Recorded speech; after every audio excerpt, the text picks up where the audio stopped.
What's going on, boys and girls? We're going to do a good old recipe of spare ribs today. Beef spare ribs. Beef spare ribs are really, really good. My preference is pork spare ribs because they're good. They're just so meaty and flavorful. But we're going to do beef spare ribs, and you can make beef spare ribs come out really well too. Now we're going to be using some unusual ingredients on this just because my wife's on a special type of diet.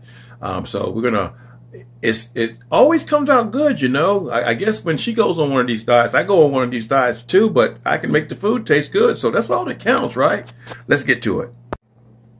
All right, we're going to start off with our wet ingredients. These are what's going to make the dry ingredients stick to them. A little bit of Worcestershire sauce, some Grey Poupon mustard, some lemon juice, a little bit of olive oil. Then we're going to have some garlic powder, some paprika, oregano, some rosemary, some basil, some dark brown sugar, a little bit of hamburger seasoning, some of this 14 spice seasoning here, Himalayan salt, and some white pepper. All right, so the first thing we're going to do is add us some olive oil in here. And really, guys, you don't really need to make a lot of this. You're just going to be using some of this to stick to the meat itself. But you do want it to be enough so that it actually will stick to it. And this is going to give it a lot of flavor too. Let's get some Worcestershire sauce. That was probably about 3 tablespoons of olive oil. This is about the same amount here. We're going to use lemon juice. You got to be careful with the lemon juice. You don't want to overdo it. So just a couple of little sprays of the lemon juice. And then the Grey Poupon here. Gives us a lot of mustard flavor here. The mustard's going to be good here. Then we're going to give it a little bit of a mix here. We're going to try not to keep this video real long. Well, that's kind of how you want that to be. Kind of syrupy, but, you know, have it so it sticks to the meat. All right, now to do our dry rub, we're going to start off with about 4 tablespoonfuls of the brown sugar. Brown sugar is kind of your base because so that the ribs will have a really good flavor to it. And then the rest of them are going to be a little bit less. About 3 tablespoons full of the paprika. About 2 tablespoonfuls of the oregano. Gotta be careful with the oregano. It's kind of strong. About 2 tablespoons of our basil. Same thing with our rosemary here. All right, we got our rosemary in there. Gonna do about 2 tablespoons of our garlic powder. Gonna do about 2 tablespoons of our hamburger seasoning.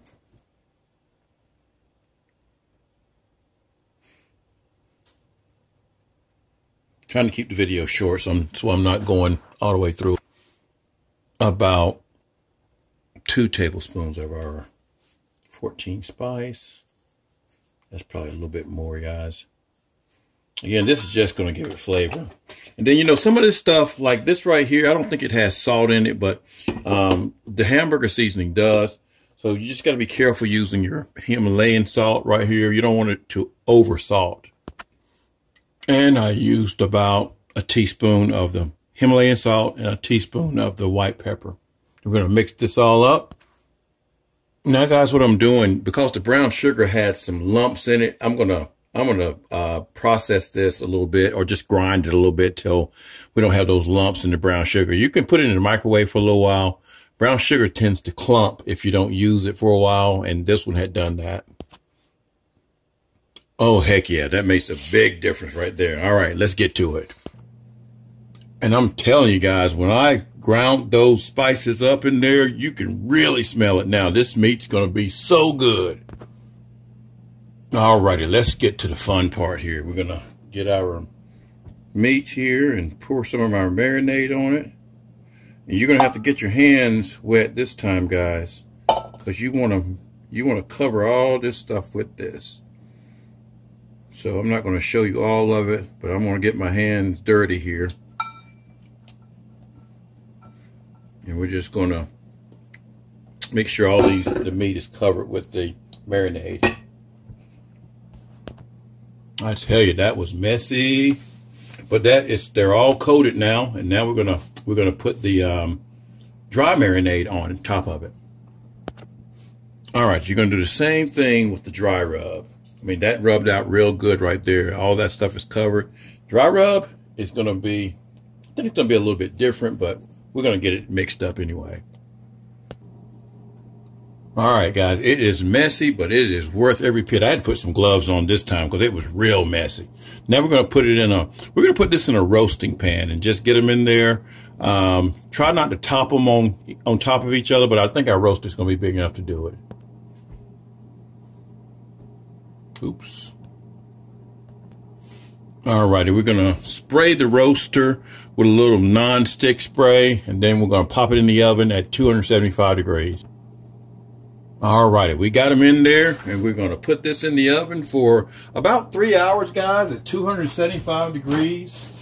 I think a lid will be fine on this right here because it should keep it fairly tight. But what I'm gonna do, just to be on the safe side, I'm gonna take some foil and go on top of this and then put the lid on it as well. All right, I've got 2 pieces of foil on it like that. Gonna put our lid on top of it here, guys. We're gonna pop this baby in the oven. Again, usually it takes about 3 hours. You'll start smelling it when it's almost done, and these things should be pull off the bone.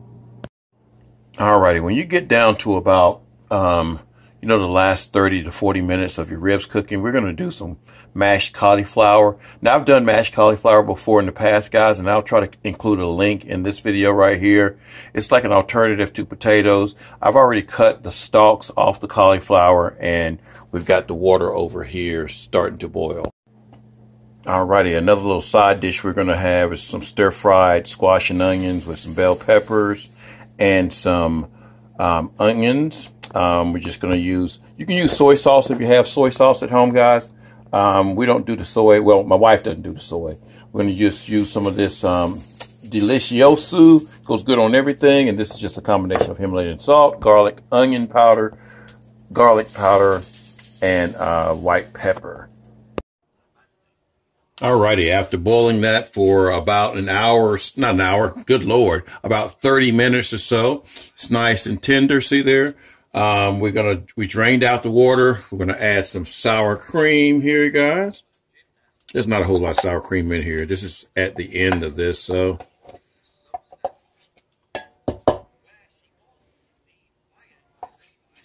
But that's enough for what I need it for.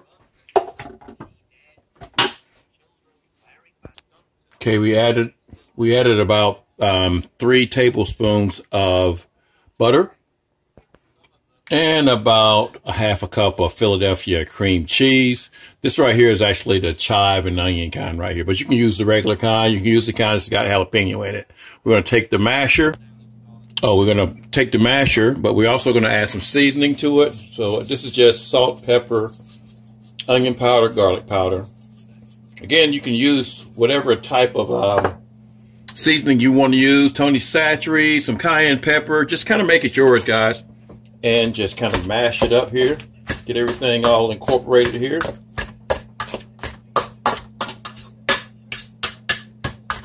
And we'll come back as soon as it's all mashed up.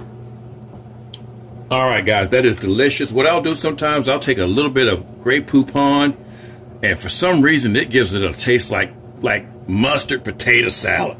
It is so doggone good. Just about a teaspoon and a half or so. Mix it all in.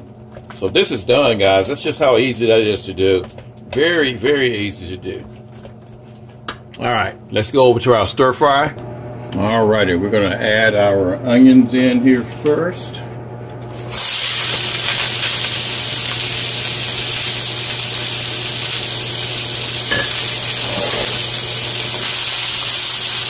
We're going to saute these until they're glistening. All right, after about a minute or so, we can go ahead and add our squash in there. And add our bell peppers as well, too. Give that a go around. And it just depends on how soft you want them, guys. Just let them cook for a little while. Now you can also add the lid on it for about a minute or so, let the steam build up in it. but you just don't want it to scorch. Alrighty, after about 5 minutes or so, go ahead and add your soy sauce or your coconut aminos. That'll give it a little bit of moisture, give it a little bit of flavor. We're going to put some of our delicioso seasoning on it, and a little bit of the Himalayan. Just give it another stir here. Smells good, guys.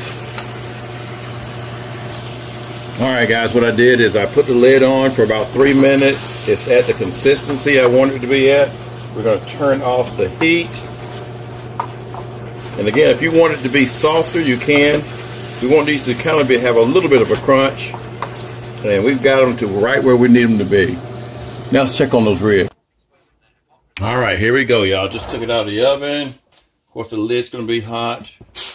And it's going to be a bunch of steam in there. Let's look what it see. Let's look and see what it looks like. Ooh, I can already see some bones. I can already see some bones. Yes, yes. Oh my God, guys. That's what you want right there. Now, as far as sauce and things like that, these are not going to need any sauce. I can already tell you. These, I'm going to let them cool down and we're going to eat. I'm getting hungry. I'm so freaking hungry. So we're going to let these things cool down and we're going to have supper. And there you have it, guys. Beef ribs, mashed cauliflower, and a squash and zucchini, onion, pepper medley. This is going to be some good eating. Thanks for watching, guys. Y'all have a great one. Peace. Tender this is. My wife just pulled the bone off of hers. Show them how tender it is, sweetie. Okay, I'm not showing your face. Okay, don't show my face. Look how tender this is. Is that not tender? Oh my God. I'm telling you guys. It came out really, really good, and the seasoning is good and flavorful. Just wanted to share that part with you. Peace.